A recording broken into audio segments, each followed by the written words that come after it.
Hello, everybody. Welcome to our panel discussion on moving through the plays, a journey in accommodation and inclusion management.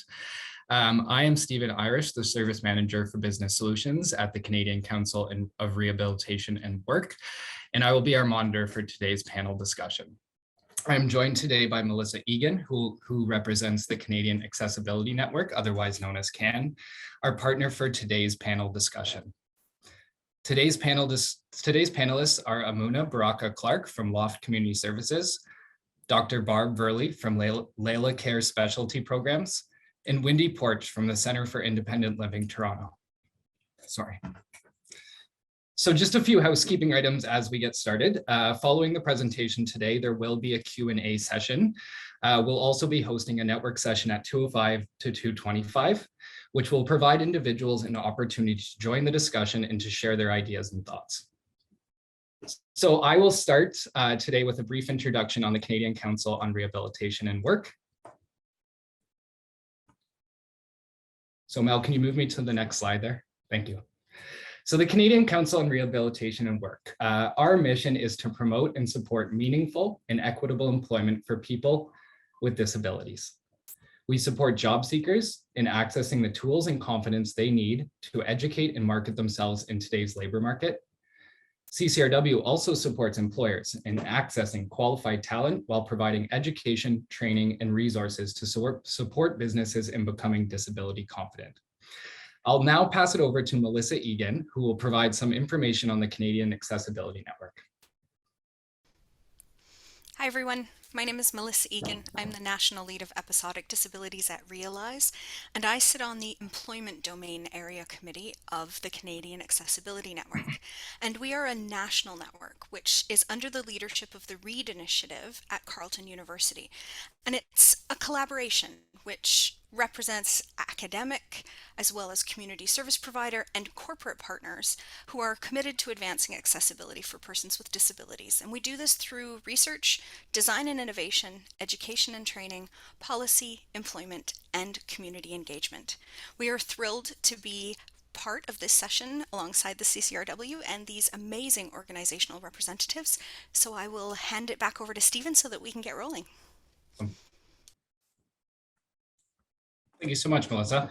So today's presentation is all around building inclusive workplaces with a focus on CCRW's Accommodation and Inclusion Management Service, otherwise known as AIM.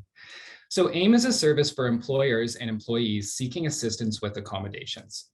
At the core of workplace accommodation is open, trust-based communication between an employer and its employee. Historically, workplace accommodations have revolved around removing barriers to participation based upon an individual's disability. AIM offers a new perspective, a demedicalized approach to accommodating employees based on obstacles to success/productivity, medicalized or not. Our AIM playbook offers curated best practice guidance for managers and supervisors through a series of plays. We challenge you to apply each in a tailored, flexible, and thoughtful manner. So the next slide that I have here is some research that we have conducted as part of our pilot project for accommodation and inclusion management as part of our ongoing service delivery. So a few things that I want to highlight here, types of accommodations or workplace adjustments that we have supported employers in accessing include hard accommodations such as ergonomic furniture, technical hardware, and assistive technology, as well as soft accommodations such as training, flexible work hours, increased frequency of breaks. We found that in the AIM project phase, the average cost of an accommodation was approximately $1,200. 36% of employees with disabilities aged 25 to 64 required at least one workplace accommodation. And the most common requested items or workplace accommodations were flexible work arrangements, workstation modifications, human or technical supports. And for each of those, I'll read through the percents. So 27% identified a flexible work arrangement, 15% workstation modification, and 6% a human or technical support. So now, moving through the plays. As I mentioned on my previous slide, our playbook offers best practice guidance through a series of plays, starting with Rethink Disability. Reshape negative attitudes, which is fortunate for us. Attitudes are learned and can be relearned. Challenge your own biases. The next play is to Prepare. Identify and train key players. Conversations about accommodations and disability can be uncomfortable for you and your employee, but it does not have to be. Mutual respect and open, honest communication is key. Followed by Going the Distance. Identify a process. Identify workplace barriers and accommodations. Engage in conversations with your employee or employees. Remember, they are the experts in this situation. Review, evaluate, and evolve. Anticipate barriers and provide solutions. This is all about being proactive. And finally, build your disability confidence. Move the needle. Are you ready? So today's panelists are Amuna Baraka-Clarke, Senior Director, People and Culture at LOFT Community Services, Wendy Porch, Executive Director for the Center for Independent Living Toronto, and Dr. Barbara Virley, Manager of Clinical Services, Layla Care Specialty Programs. Amuna will be getting us started today in terms of the panel discussions, and I will be introducing each of the panelists as we go. Over to you, Amuna. Okay, thanks. Thank you for having me today. I'm really looking forward to the learning as well as part of this panel. I work for LOFT Community Services. We are an organization based in Ontario, and we provide support to people who are facing complex mental health challenges. One of our mantras at the organization is a dignified life for everyone. And so when thinking about accommodations and disability, that's sort of a thread that runs through our work as a people and culture team. What I wanted to speak about today is the difficulty some employees have in returning to work after they've been off on a long-term disability leave. Unfortunately, many employees aren't able to sort of navigate that gap between being on leave and returning to work. And we know that in a lot of cases, the work that we can do as employers doesn't go far enough. So I wanted to talk about a case or a situation that we think sort of a new voyage for us, but in the end had really amazing results. We know that like returning to work after a leave due to disability, it can be a complicated set of conditions. It's like overwhelming at times for the employees, especially if their disability forces them to return to a new position and not something that they were in before. The employee that I want to speak about today was on long-term disability for 2 years. Due to a slip and fall accident, they became quite disabled. They had considerable mobility challenges. They needed to use a walker. There were also sort of cognitive issues that they needed to navigate newly. And their role prior to the accident, they were out in the community providing one-to-one support in a variety of settings to people who have addictions issues, as well as various complex mental health challenges. While they were off, we knew that it was really important for us to keep in touch with the employee during that time. So perhaps quarterly, their supervisor would reach out just to see how they were doing. And we knew that as it got sort of around the 2-year mark and we had learned a little bit about how their progress was going, the director started to co-create a process with them in thinking about what return to work would look like. Naturally, there was a lot of consultation with professionals. We got a lot of information about what they were able to do and what they wouldn't be able to do. And we soon realized it would be very difficult for them to return to the work that they were able to do prior to the accident. Our conversations also really highlighted for us that they were very motivated and that they were ready to return to work, I think we realized that it's important to think about, you know, an employee's ability to realistically perform their job duties without causing further harm to their health. And we knew that returning to work, you know, can also compromise recovery, and also put, you know, employees in an awkward position. So we wanted to be very mindful of getting a sense of when the doctor had cleared them to work, as well as when they were, I don't know, mentally ready to take on a new work routine. Once we got information from the doctor, we realized that the person, again, wouldn't be able to do the one-to-one work with the employees, but we knew that the knowledge that they held around the support that our clients needed was something that could be really valuable in us being able to continue to provide service. And we knew that they also needed many, I think what Stephen called sort of hard accommodations. So there were a lot of equipment that we needed to buy. Looked at desk space. They needed a standing desk. They needed a special type of mouse, as well as a keyboard, a special type of headset, as well as dictation software.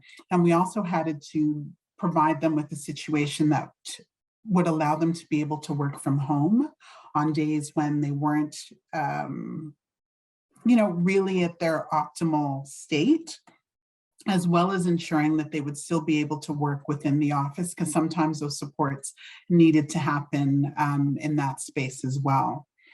We also learned from the assessment that it was important to provide frequent breaks during the position. And so that was also, you know, the work that we do, it tends to be very busy. And so initially it took a lot of time for the directors to think about how we would be able to manage gaps when the employee needed, you know, perhaps more than 15 minutes away from their role to be able to do that. But that was also through the use of technology and also teamwork with their coworkers. We were able to sort of navigate what could have been a barrier, but really became an opportunity for other coworkers to be able to inform the process that we used to provide referrals for our employees, or to support, not our employees, to provide referrals for our clients, as well as to help with some of the information that needed to happen from one colleague to another.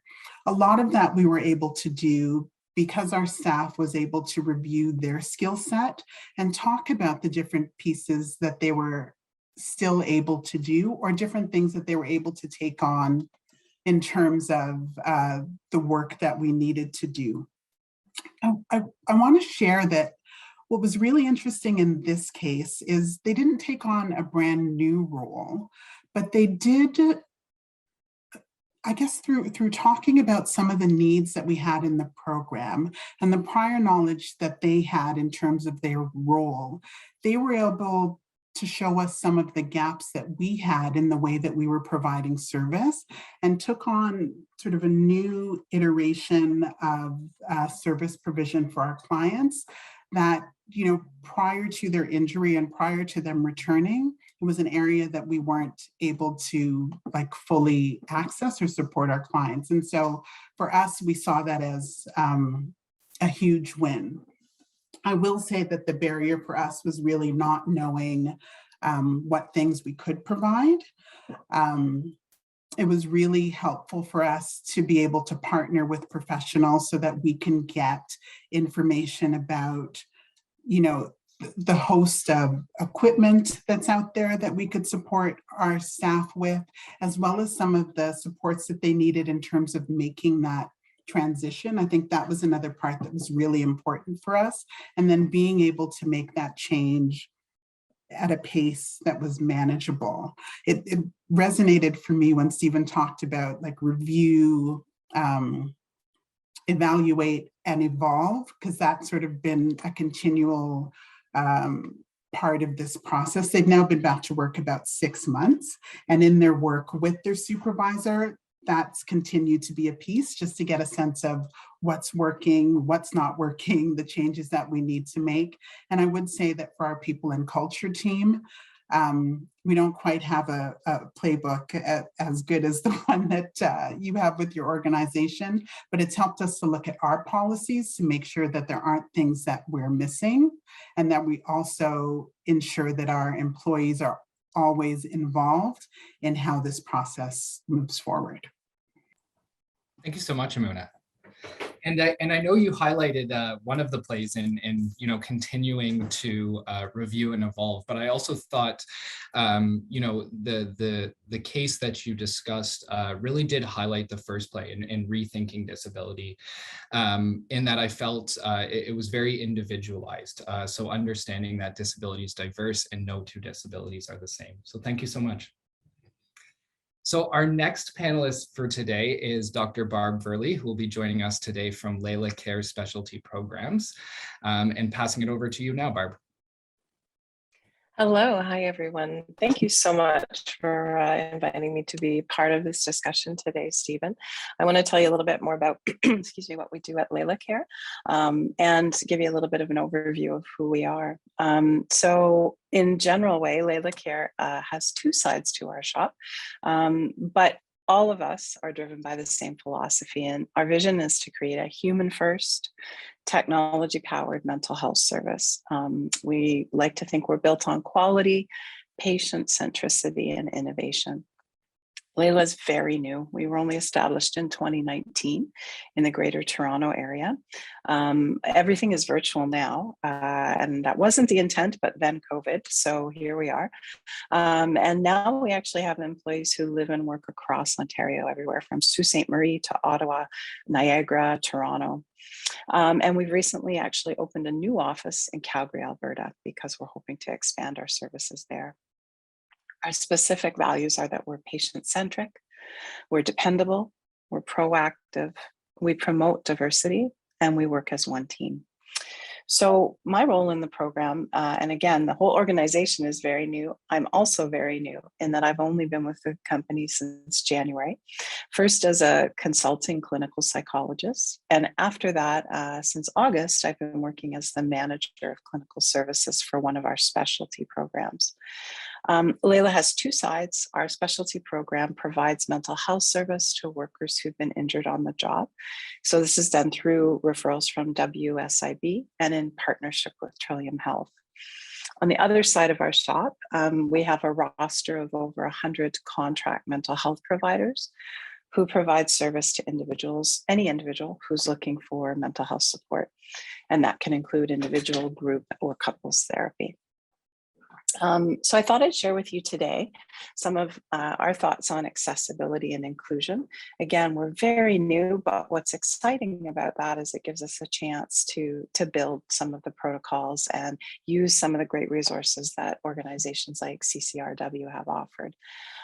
So we currently take a number of steps to ensure that our recruitment process is inclusive and accessible.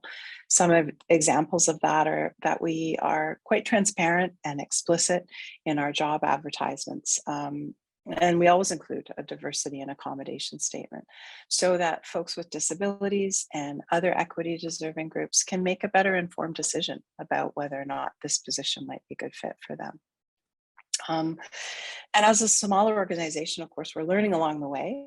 We're always striving to make our workplace more accessible. So we're just starting to kind of consult and liaise with organizations like CCRW, and all in the service of making everyone in our organization feel more comfortable and have what they need in order to be successful.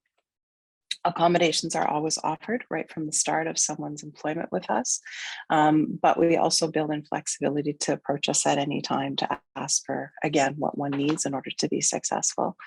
And we have an overt statement on our website about organizational values, and again, that we promote diversity of all kinds.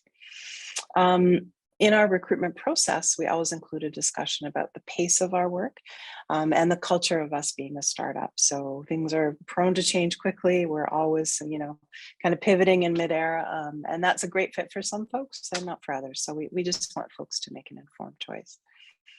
We're continuing to work on how we communicate and promote vacancies in an inclusive way, but we do try to advertise in a range of channels.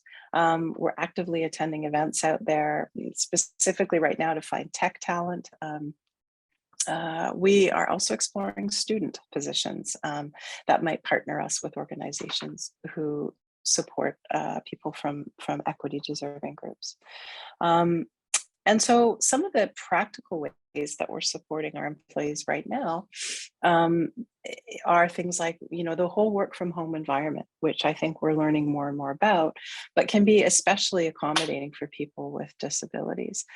So we have one employee, for example, who's suffering from the impact of a head injury. So obviously, stimulation and loud shared office space probably wouldn't be a great fit for this person, but they've already stated that they love this virtual environment. It really helps in terms of them feeling productive and comfortable working from home. Again, we're trying to be proactive in identifying and educating ourselves about how we can make spaces more accessible and not relying on the individual with a disability to tell us how to do that. Certainly asking for input, but not relying on them exclusively to implement or to figure out what needs to happen. We invest in our employees' home office space, so we provide a startup budget to everyone, and then we talk about accommodations from there should more be required. And I'm mindful of time, so I'm just going to skip ahead a little bit. We're constantly asking for feedback, again, from everyone. So we have regular staff surveys that are sent out. And again, because we're a startup, we have a really agile environment where we can make changes quickly and sometimes in real time. In our team meetings, closed captioning is available, and before any communication, we always start by saying who's present. And we have health and wellness days that include mental health days. One of our recent journeys has been that we hired a new employee who is blind. And so I asked her and told her that I was preparing for this discussion today. And I wanted her thoughts, if she was open to sharing them, about how her onboarding process has been, what we can do differently, better, add, change, delete. And she was very gracious about sharing some of her thoughts with me and giving me permission to share them with you today. So she is a psychotherapist who just started with us in October. And so here are some of her thoughts in a nutshell. Number one is that she was thrilled that we hired her. She explained that deciding whether or not to disclose can be a very difficult decision because the reality is that discrimination exists. And actually what she shared was that at her interview with us, which was virtual, she wasn't going to disclose that she was blind. But given the extent that technology is used for us in our world, she felt that that was really important for us to know. What she shared is that we didn't hesitate. We just kind of said, okay, what do you need? How can we help? And so that was a great way, I think, for us to start the rapport. Given that we extended an offer to her, she had shared that she used JAWS, which is a screen reader, but we use a number of different platforms at Layla. I'm going to say at last count, it's probably 6 or 7, probably more if I'm being honest. So we did the research offline, certainly again asked for her input, but behind the scenes and before she arrived, we did a substantial amount of research to figure out which things were compatible with her screen reader. We reached out to the developers. We really tried to kind of understand where pressure points were going to arise, what limitations would look like, and figure out workarounds. And I think she appreciated that. Here's another one. I probably won't surprise anyone here, but she felt really good about the fact that the team asked her to let us know what works rather than us assuming what might work for her. She added that it's been wonderful to be asked for input because sometimes well-intentioned employers and colleagues have assumed she needs A, B, or C, but it isn't always the case. And as Stephen started today, by saying, people with disabilities are experts in what they need, so it only makes sense that we would ask her. Thinking outside the box is another thing that she commented on. And I think, again, that piece about being creative, I think is really important when we're looking at making things work for folks. She said, and these are her words, I would say that 9 times out of 10 accommodations can be made if the employer is willing and open-minded. And so, for example, one of our platforms that we use pretty routinely categorically will not work with her screen reader, and that's okay because we figured out a workaround. She can use another program to accomplish exactly the same thing. And really everyone's fine with that. It really didn't require a lot of fancy footwork. We just needed to think outside the box. Again, I think this touches on another point she made, but one of her other comments was that Layla Care has taken the lead. And what she said was this, and I think it's really worthwhile to share. She said, although I appreciate that Layla has been asking for my input and addressing my needs in ways I am requesting, it is also great that Layla is doing the legwork. If I'm being honest, having a disability means that you're always advocating for yourself, and that can be exhausting. So sometimes when it's appropriate, we do step up, for example, and talk to a developer about why their platform is not more accessible and that it should be more accessible. So I know that a lot of the folks that she's been working with in our organization have had those discussions, both with her there, but also offline, to say, hey, this is kind of a design flaw and perhaps you need to rethink this. The other thing she really has appreciated, she said, is allowing her to choose when and how she discloses her disability to the team, and also messaging what she needs. So for a concrete example is when we have online meetings like this one, she can't on her feet read the things that we're sharing if we're sharing a presentation with her. It's much preferable to her if she can have those materials in advance, so she can use her screen reader to figure out the context of the meeting and get some overall points. And then she can just listen when we're attending the meeting. So again, that's not a big ask. It's something we can certainly do, but it just requires communicating to the team. And so we've kind of reached out to her at every juncture to ask her what feels good in terms of communicating what you need to the team. So those are some of her thoughts. What we can do differently was also posed to her. The only thing she had to offer us, and again, this will be an iterative process, we'll keep checking in with her, obviously, but some of the tricky parts have been technology related for her, which is not surprising given the number of platforms we use. So onboarding just required a little bit more patience and time and needed to look a little bit different than it would for a sighted person who could navigate things differently. And so again, we were learning as we went, but it's always an iterative process. And we really didn't hesitate to hire her. She brings a tremendous amount of strength and skill to our team. We're super happy to have her. So these are very small workarounds that we can make happen in order for her to succeed in the way she wants to. So I hope that's helpful. Back to you, Stephen. Oh, I was on mute there. Thank you, Barb.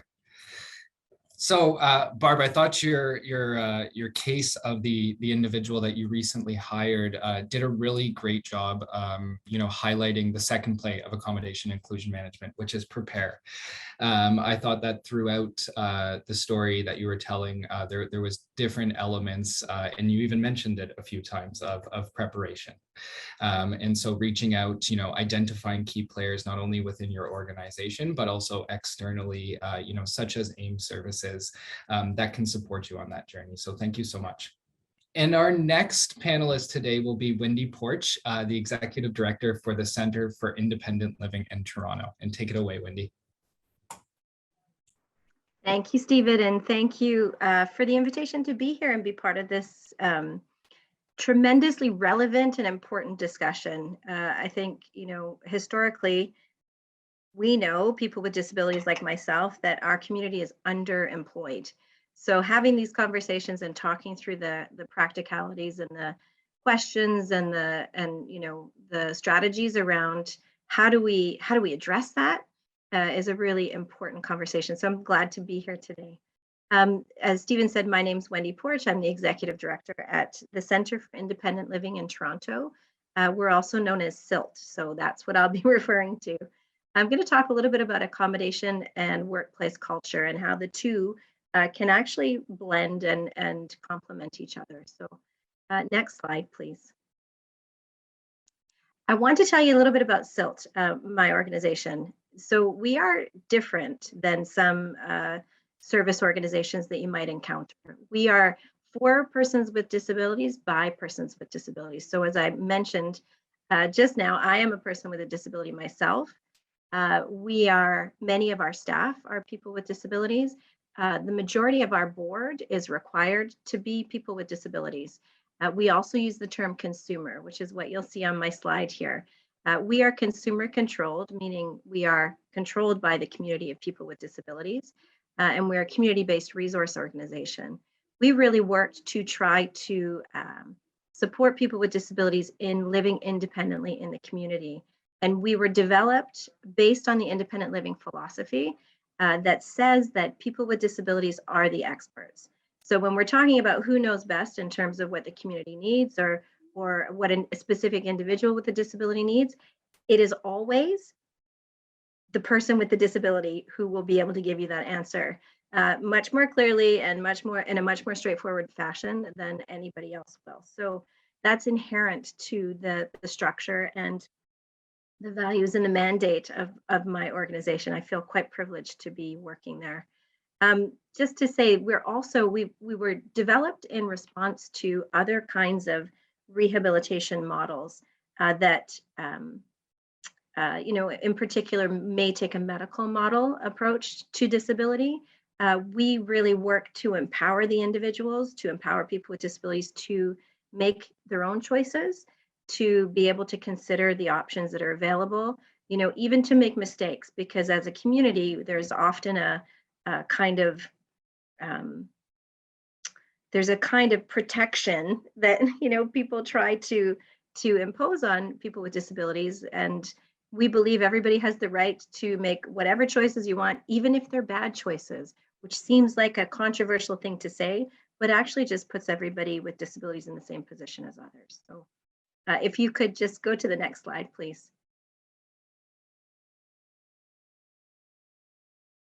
Next slide.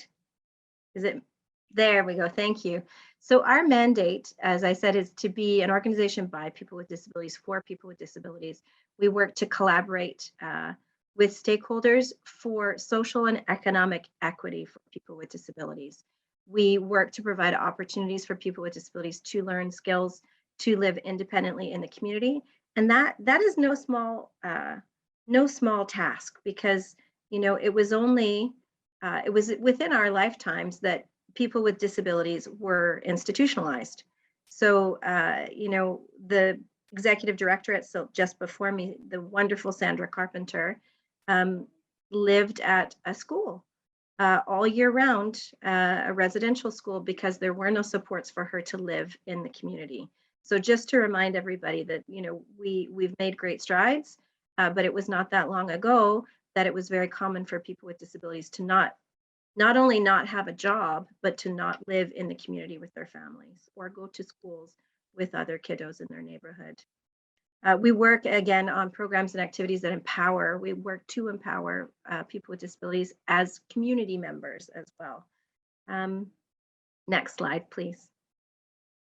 So our main programs are offered under these headings. We have core programs, which all IL centers have, and they're peer-based. So when somebody from the community contacts us about a question or an issue or looking for a referral, they're going to talk to another person with a disability about that. We have something called the Direct Funding Program, which is an innovative service model for people who use attendance in their day-to-day life, and it provides the person with a disability with funds to hire their own attendants. So typically those services are accessed through service providers. In the case of the Direct Funding Program, we support those individuals to become their own employers, and they hire their own staff. We support about 1,000 people across Ontario with that program.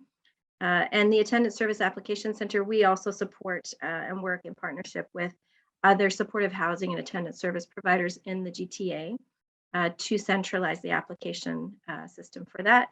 And we also work on the PSW Training Support Fund. So Many of our services support people with physical disabilities, but we also work particularly around our core programs in partnership with other disability organizations. Next slide, please. As I said, IL philosophy is our foundation. It's at the heart of what we do.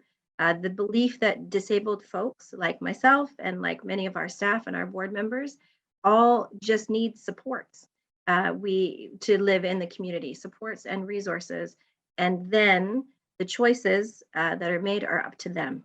So we provide resources. We worked to provide those kinds of services that allow people to live independent lives that are led in the same way that everybody's life is, by their interests, by their choices, and by what works for them. Next slide, please. So, SILT is a really unique place in the ways that I've described, but also I think around accessing accommodations at SILT. So because of our mandate, because of who we are, because we're of the community, by the community, for the community, if we don't provide accommodations, we're not actually able to fulfill our mandate. So it is a core part of what we do in terms of making sure that our staff are people from the community, our board members are people from the community. So it's really integrated into just the core fabric of what SILT is. Accommodations that we provide are for staff, for students, for volunteers, and for board members. We encourage people to self-identify. If you need an accommodation, we ask, what kinds of things do you need? But we also actively ask people. It's not just that we say, okay, let us know. We check in with people regularly because we know that, particularly for folks with episodic disabilities, things can change. But we also, it's very important from a management perspective that our management team is very aware of the duty to inquire. And that means that if we think that there's something going on for a staff member that might be related to a need for an accommodation, we must ask if there's any kinds of accommodations that are required that we could provide to facilitate them in getting their work done. We don't require a diagnosis, and nobody can really, but we certainly don't require diagnosis. We don't require personal information. And most of the accommodations that we provide are informally negotiated. So, because we have this kind of understanding of what it takes to be in the community, people, I think, feel open enough to talk to management about what they need, and we make arrangements and we agree, and then we provide the resources for those kinds of accommodations. So next slide, please. So at SILT in our office in the pre-COVID days, when you came to our office, you would see right away that accommodations were important to SILT because SILT always had on staff attendants that worked in our office. So as soon as you walked in the door, you would see where the attendants were stationed.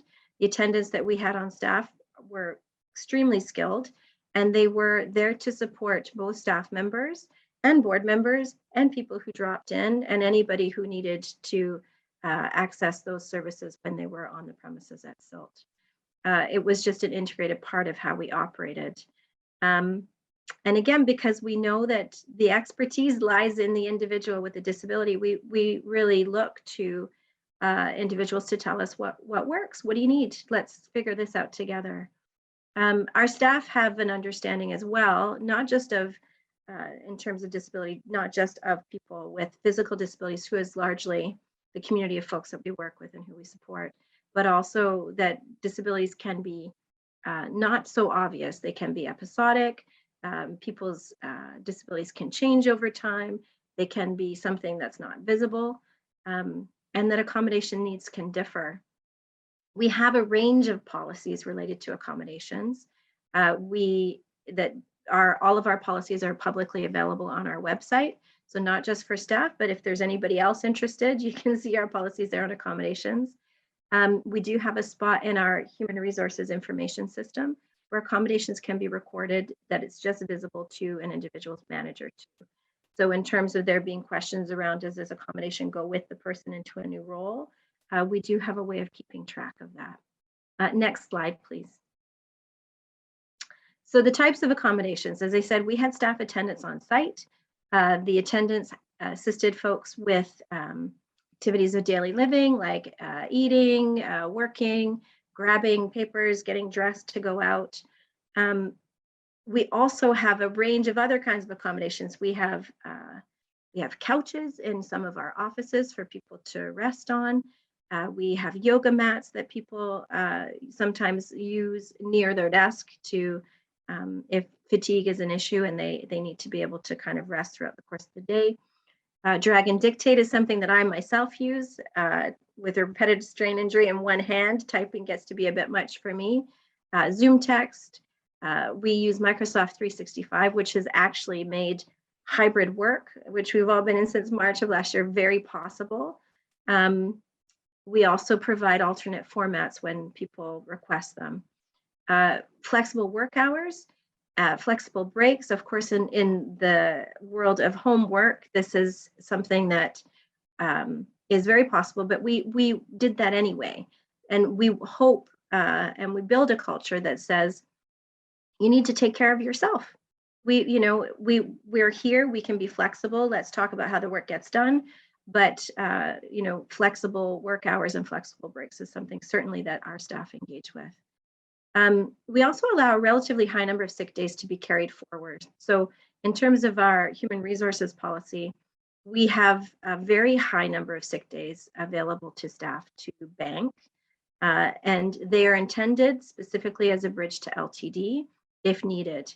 So we do provide LTD, in the case that somebody is unwell and has to access LTD, we provide this extra bit of cushion around sick days so that people can make it to LTD and still be financially secure. So next page, please, next slide. So we integrate accommodations into our operations. We have a dedicated budget line year over year for accommodations. We have a section of our reserve fund that specifically says that parts of our reserve fund can be used for the addition of accessibility features like an electronic door opener, which we have, or any unfunded devices that seem to be clearly needed by staff or by consumers that we don't have any other funding for. So this is an important part of it. We have to have budget to be able to make all of this happen. And I think sometimes what happens is that organizations don't factor in accommodations as a specific budget item. And then when somebody requests it, they don't know where to go and get the money. And I think if you're really truly going to be open to hiring disabled folks, you need to set that money aside and the budget items have to be there. And again, openness to discussions and implementation of accommodations. I think if you talk to folks at SILT, they would tell you it's evident. And I think that builds this kind of culture where people do feel comfortable and confident in saying and approaching their manager to say,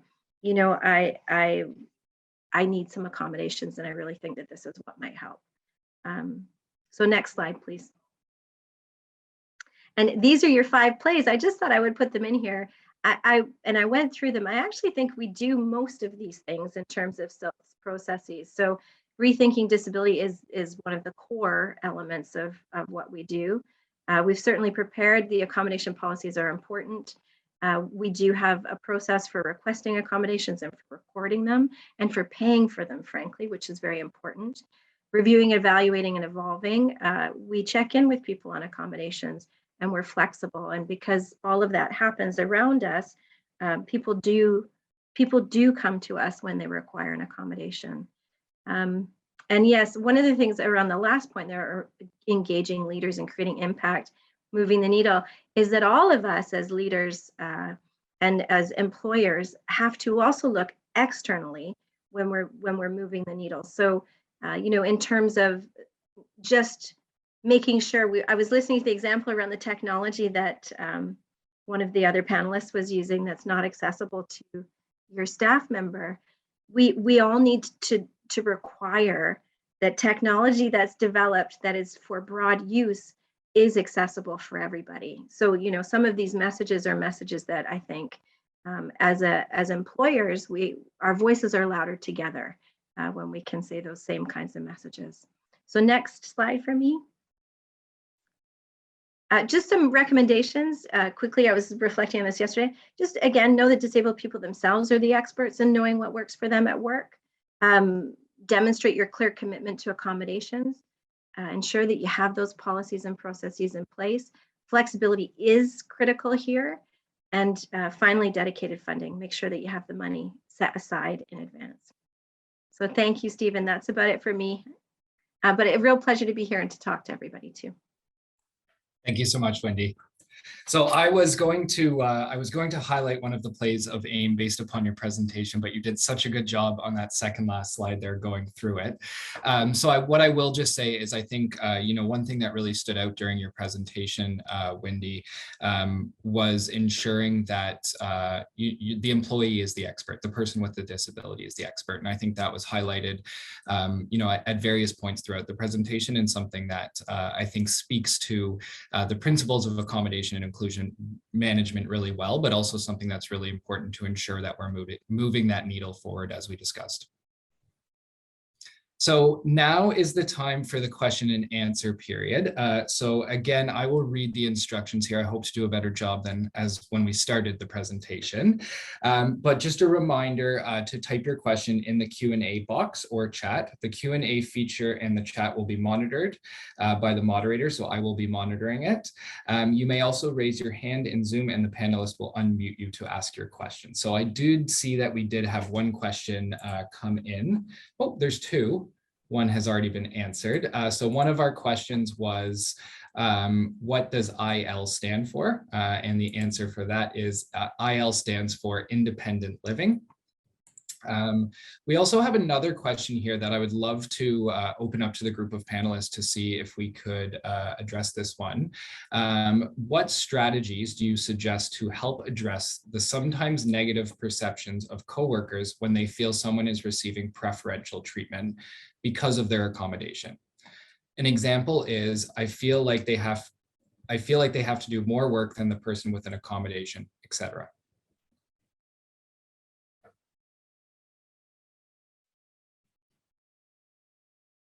Do any of our panelists want to, Wendy, you want to take a shot at that one?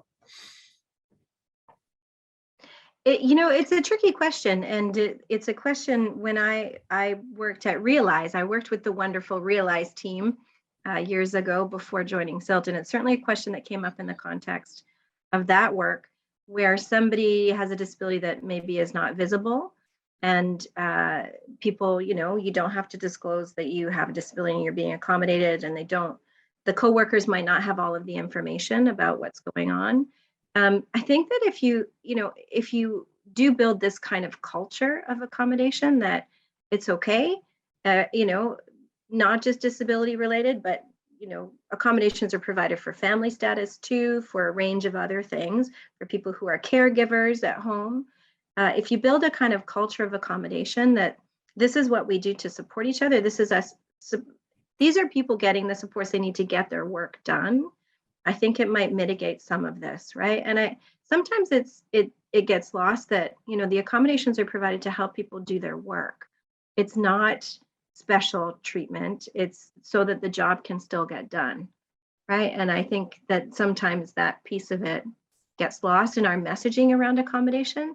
I think maybe pulling that out sometimes, that this is still to enable people to do their work, right? It's not a favor to someone. So I think some of that might be helpful. Great point. Great point. I just wanted to jump in, thinking about something that you had mentioned earlier, Wendy, about building the culture and doing the training. And I think part of it is that piece where those conversations continue to have life and be at the forefront of any discussions that we have in the organization.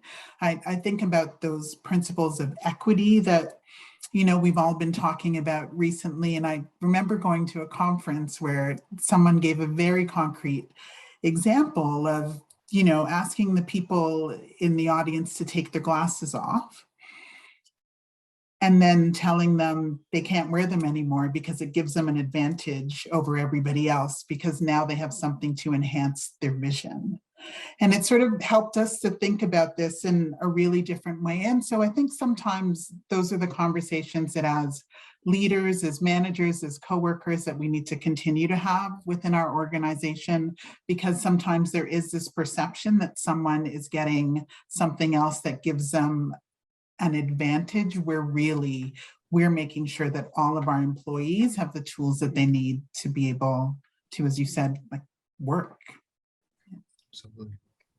Amuna, I love that. And I love that lens of equity versus equality, right? So when I work with kids, as I do, and I do assessments for learning disabilities, sometimes the kids will say, well, if I know I have a learning disability, and okay, I'll get my head around that, but I don't want anyone else to know because I don't want them to think that I'm different or special, or that I'm getting things that the other kids aren't. By getting a computer to use in the classroom, or by sitting further toward the front of the room. And I use that example of glasses, that listen, you know, if someone doesn't see very well and they need glasses, that's their accommodation. And that's just putting them on the same level as everyone else who has perfect vision. So that's not an add-on, that's not an extra, that's just putting them at the same, giving them the same footing. So I appreciate what you're saying, because I think that's a really concrete example to use in any of these instances. And, you know, from my point of view, the expectations for the employee we've just hired who is blind are still the expectations we have for everyone else, in terms of the number of clients she'll carry, in terms of the number of sessions she'll do in a month, the number of assessments she'll complete. That hasn't changed. We're just giving her the tools in order to be able to meet those targets the same way anyone else with sight could do. Yeah, that the last point really stood out there, Barb, right? Providing the tools for an individual to be, you know, productive and successful in the position, right? And removing barriers to that productivity and success. So we've had a few more questions pop in the chat here. How do we help employers, in particular small and medium-sized enterprises, adopt this approach with persons with disabilities?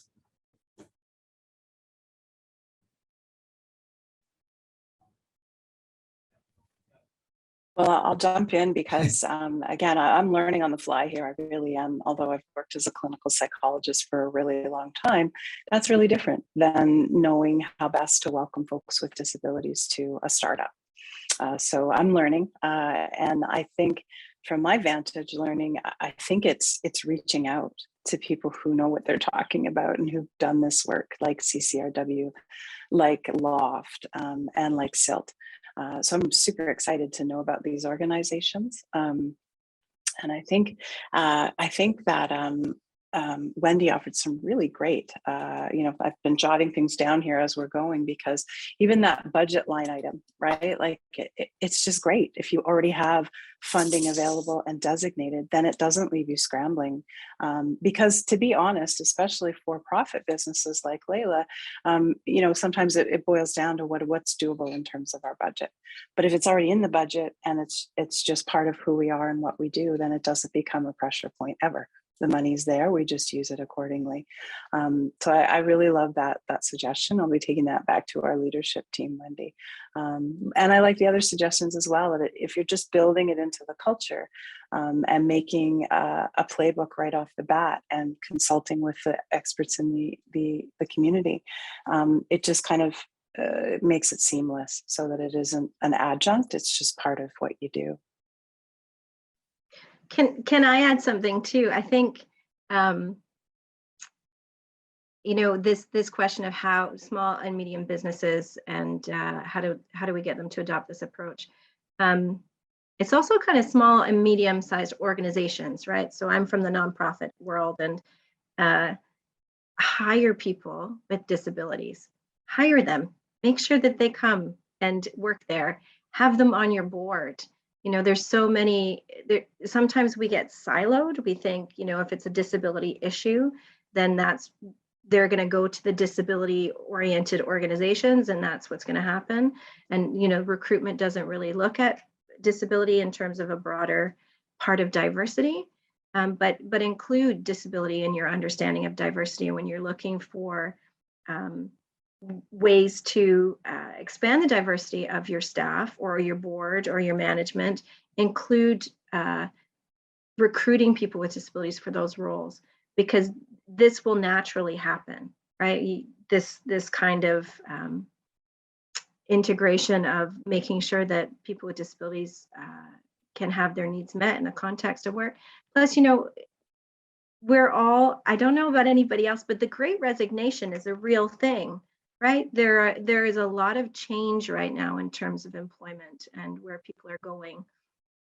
And so, you know, people with disabilities are in a sort of unprecedented way able to work now in ways that they couldn't previously. And so this is an undertapped, not untapped, but, you know, not tapped in the way that we would like, group of people. If you're looking for human resources and you're looking to broaden that perspective of diversity and bring the creativity and the knowledge that comes from the community too, just start hiring people and getting people with disabilities on your board. That would be my big suggestion. Thank you so much, Wendy. So just checking the time here, I do see that we have reached 2:05, which is the end of our panel presentation for today. So thank you again to our panelists that joined us today. I thought that all of your presentations were great, and they really did you know, speak to accommodation and inclusion management, but also building inclusive workplaces. And I think there was you know, some really good tips provided today that I hope the audience you know, benefited from. So moving on, the next 20 minutes will be an open discussion. It will be a networking session that we will be joining. So if you would like to stay on the line and join the networking session, then you can do so. If not, thank you again for attending today. Steve, I'll pass it over to you. Thank you so much, Steve, and to all the panelists. I just found that so informative and helpful, really good tips. In this networking session, we want to hear as well from all those folks that have been, you know, sitting with their cameras off, and what is your experience? What is your experience in arranging appropriate accommodations in the workplace for a person with a disability? It could be yourself, and how have you overcome barriers? We've had a lot of good tips already from our panelists. So once again, as Stephen mentioned, if you want to plug into this, please raise your hand. Our technical folks will change you from being in the audience to being on the panel, so you can speak and we can see you. While that happens, there was a number of good questions we didn't get to, and I want to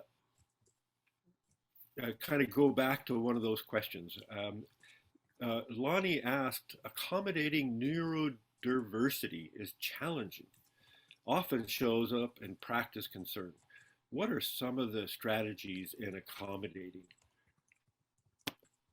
Anybody have experience around that maybe wants to respond to Lanny?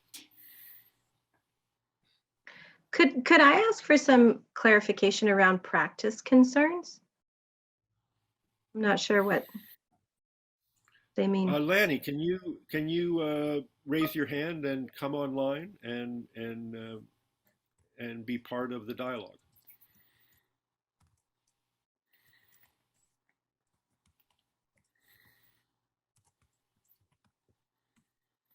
All right, here you are, Lanny. So if you could unmute and share, what are you thinking about in terms of practice?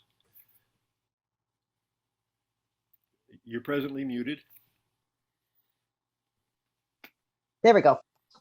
Hi, thank you. I guess, is it on? You can hear me okay? Yep. You know, I'm thinking about practice meaning performance. Sorry, I guess issues and you know, we individual, and I guess thinking things that have come to light clearly and invisible, and disability, and they've been working for, you know, maybe 1 or 2 years, and then there's issues that have arisen, and it's come to light now that there is some medical basis in terms of the capacity to manage a certain workload, let's say. We do case management, so in that sense. So that's part of it, and I'll sneak in another question because I just don't know how to get around employers who are so medically focused. It's all got to have medical and a diagnosis. So those are my two burning issues. Thank you. Any experience with those questions?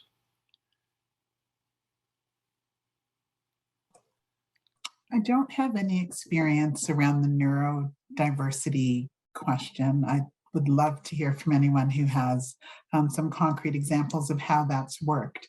I did want to speak a little bit, though, about the medically focused one. It is something that as an organization, we have been struggling with. We have about 800 employees, and we use a third-party organization to support ergonomic assessments, leaves of absence as well. And the feedback we've received from our staff, who are very bright, because we work in the mental health field, is that when people have gone off on leaves due to mental health difficulties or challenges, our third-party provider just can't figure that piece out. And so as an organization, we have now tried to build up our competency around that in supporting staff who have challenges that the third-party provider hasn't been able to navigate. And I would say that it's been amazing for us because it's caused our directors to have conversations with our staff to hear what's actually happening for them in terms of the needs that they have in returning to work. And that's made a lot of the difference. I think one of the threads that's been going through our conversations is just speak to people about what their challenges are and what the needs are. Caseload has been a challenge for some, and we've looked at, increasing as we go along or offering different things. So sometimes they've identified that they can only carry a certain caseload, and then we found other work for them to do so that they're still able to do that. That has really been staff-led. I mean, there are parameters with regards to what we can reasonably manage because we do still need to see our clients, but we've been pretty successful in having our staff talk to us about, like, these are the needs that we have, as opposed to having this third-party provider say, what happened to you? When did this happen to you? Like, what's your diagnosis? What are all these pieces, when that isn't really what we need? We've been looking more at what is the solution to help you work effectively, as opposed to like, what's all your history, 10 years ago. So yeah, I would say that it's just really about talking to the staff about what they need and then figuring out, like, what is it that we can still do? Thanks so much for that. Wendy, go ahead. I'm reflecting a little bit on the two questions. So in terms of the medical piece, insurance providers always require some of that, right? I think that's just part and parcel of the way that insurance is provided. But short of that, in terms of what the approach that we take is, somebody identifies that they need an accommodation, or it's a conversation that's driven by a manager who says, I've kind of noticed, these are the things I've noticed. Is there something that we could be providing in the context of accommodation for you? And then we actually experiment, right? Like because we have money that we set aside, we say, okay, well, what do you think would work? Let's have a look. And everybody's Googling things and tracking things down. And then, somebody will say, well, I think maybe that, for example, maybe that tablet will work for me because it's not so keyboard focused. I can use a stylus, and okay, well, let's try it. And then we buy it and we try it out and we check back in, and is this working the way that it's supposed to or not? And frankly, like some of those things are things that can be repurposed. If that's not working for that individual, it could work for somebody else, right? So we have, for example, like mini keyboards that are around in the office. We've got we've got a tablet, like we've got things that can then get reallocated to folks that need it, right? So it's not a bad investment usually. And that's not medically oriented. We're not talking about anybody. You can't be talking about diagnosis in the context of accommodation anyway. You should not be talking about a medical diagnosis, right? But then the question around the folks who are neurodivergent in a work context, and just to say, Lanny, like, I think if people are not accommodated, regardless of whether it's somebody who's neurodivergent or somebody with a physical disability or somebody with a mental health related disability, it can look like a performance issue, right? So it can show up as a performance issue when really it's, you know, somebody's trying and they're dedicated and they have the skills, but there's this disconnect for them in one direction or another. And I guess, you know, and I don't want you to tell me anything in particular about this individual, but, you know, I guess it's the same process, right? Like to say to the person, okay, so these are the things that we've observed. We'd really like, you know, you're an important part of our team. And if there's something that we can do here in terms of accommodations that might be useful and will have an impact here, let's talk about it. What do you think we could do together that would make a difference in terms of supporting you to do your work? We hired you because you're good at this, and we want to support you in being able to do it.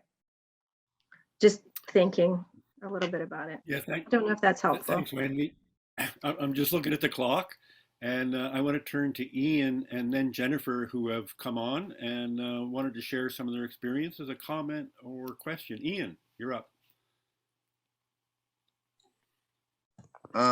Actually, I just joined kind of for the heck of it, but I guess I can comment to, I'm currently in that process of, I'm on LTD leave right now. I have, I don't mind disclosing that I have a psychiatric disability, a pretty significant bipolar disorder, some COVID related stress ended up being a trigger last year. And I've had, frankly, a real difficult time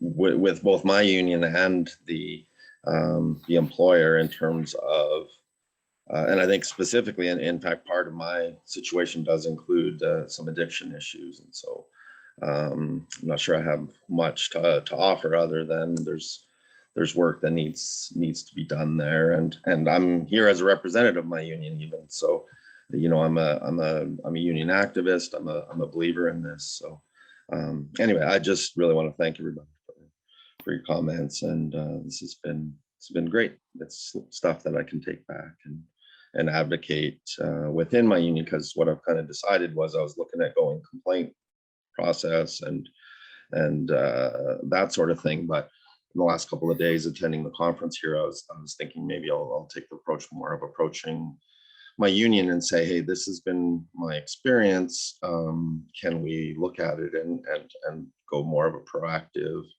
you know, sort of problem solving, break it down route and at least give that a shot. So thanks. Ian, you know, it's so encouraging to hear you talk about the impact of hearing from others.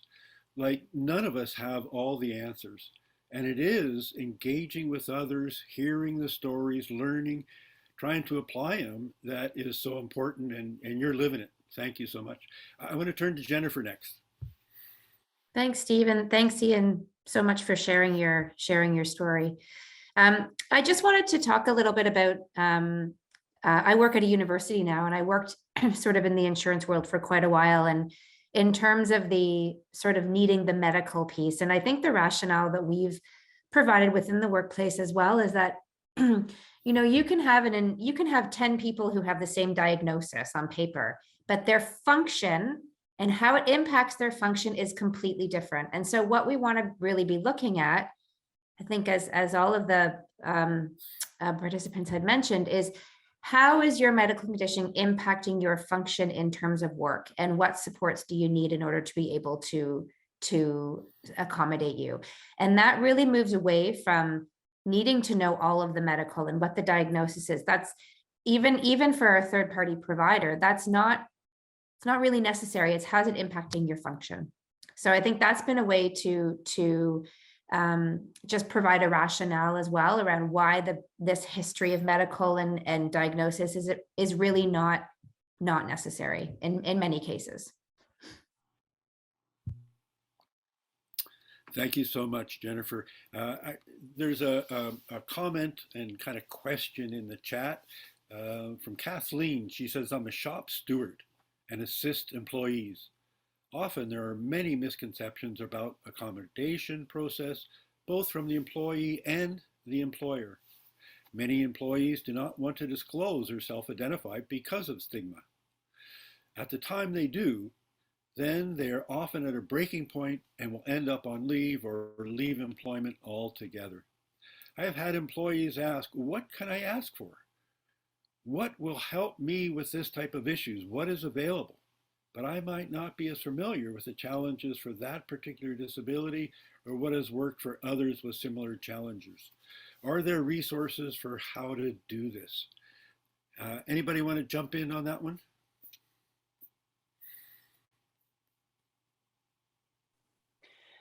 I'll excuse me, I'll just jump in, and I think this is, I really thank you, Kathleen, for sharing this, because I think this is probably emblematic of the way a lot of folks feel when they're trying to liaise with employers. They just don't know, like, what am I entitled to? What's okay to ask for? How will other people view me if I ask for that?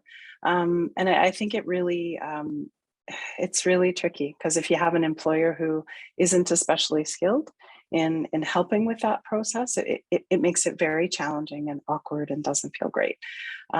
There are lots of resources out there. I put one in our chat. I hope folks can see it. It's called askjan.org. Maybe people already know about this one, but it's called the Job Accommodation Network. So what's really neat about it is that it does break things down by diagnosis, but also functional ability.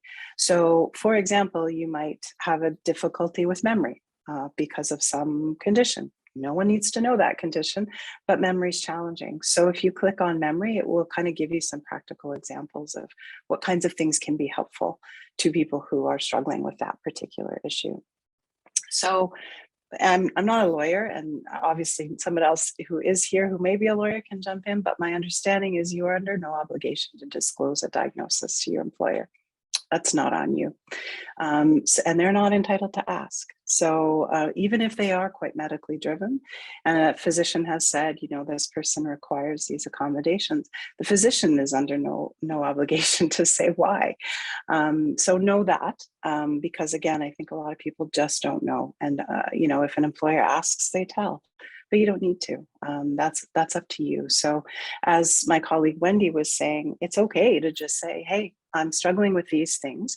They're getting in the way of me doing my job productively or efficiently. Can we talk about ways that we can get around that?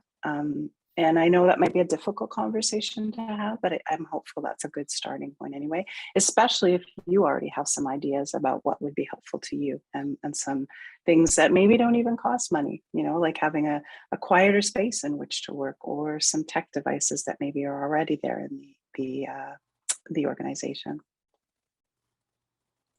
You know, this is such an important question, and we're just about out of time. I want to come back to what folks talked about right at the beginning of this session, was to prepare. And oftentimes the union doesn't see that it's their role. This is a management role to accommodate. But in fact, the union has a really important role to play there. But if it's taken as a one-off, it's really tough to do that. But if you prepare ahead of time, if within the union you develop policies and procedures and understanding about the process, it's going to be so much easier to actually deal with the issue when it comes up. As I said, we're in our last 30 seconds. Sorry we can't get to everybody who wants to chip in on this. Really good discussion. Thank you so much all for all your tips and sharing your experiences. It's really been worthwhile. I want to encourage people to potentially follow up with any of the presenters you've seen here today. Their links are on the conference website. Their bios are there. Keep working with each other. Here are all these resources. Here are these people who've been through it. Get in touch, build those links, and it's going to serve you well going forward. Again, thank you so much to everyone. And Stephen, you did a great job moderating. Have a great rest of the conference, everybody. See you later.